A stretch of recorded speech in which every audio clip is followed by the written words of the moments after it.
Recent years have witnessed a significant public demand for reforms aimed at reducing police misconduct spurred by high-profile incidents and a broader social justice movement.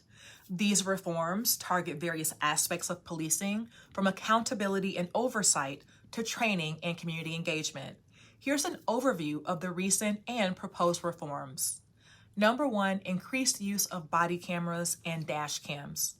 One widely adopted reform is the increased use of body-worn cameras and dash cams by police officers. These devices aim to provide objective evidence of police interactions, increasing transparency and accountability. They can deter misconduct, provide evidence in disputes about police behavior, and have been pivotal in investigations of police actions. Number two, revisions of use of force policies.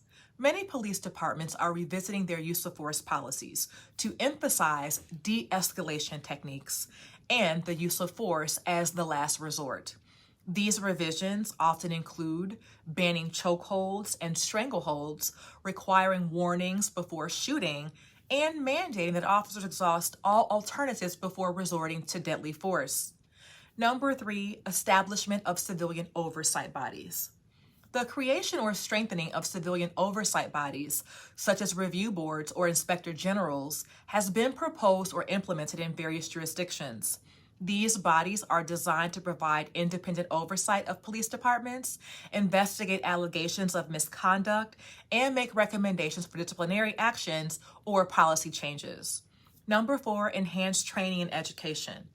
Reforms often call for enhanced training for police officers on topics such as implicit bias, cultural competency, mental health, conflict resolution, and de-escalation techniques.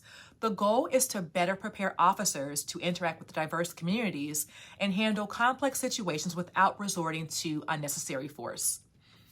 Number five, reforming police union contracts.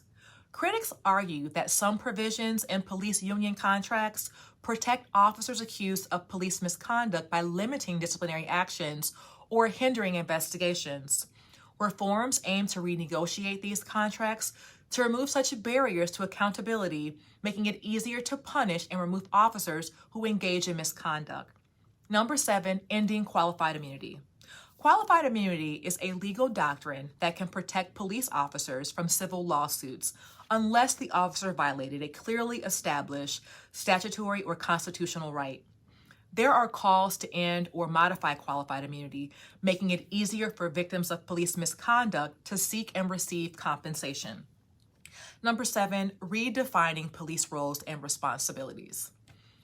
Some reform proposals involve redefining the role of police in communities, such as limiting their involvement in non-violent situations, mental health calls, and issues related to homelessness. Instead, these responsibilities could shift to specialized response teams with appropriate training in social services, mental health care, or conflict resolution. Number eight, community policing and engagement. There's a push towards more community-oriented policing models that emphasize building relationships between police officers and the community members.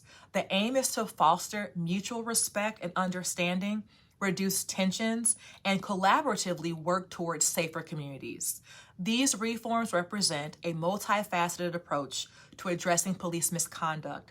While some have been implemented with varying degrees of success, others remain subject to debate and legislative action.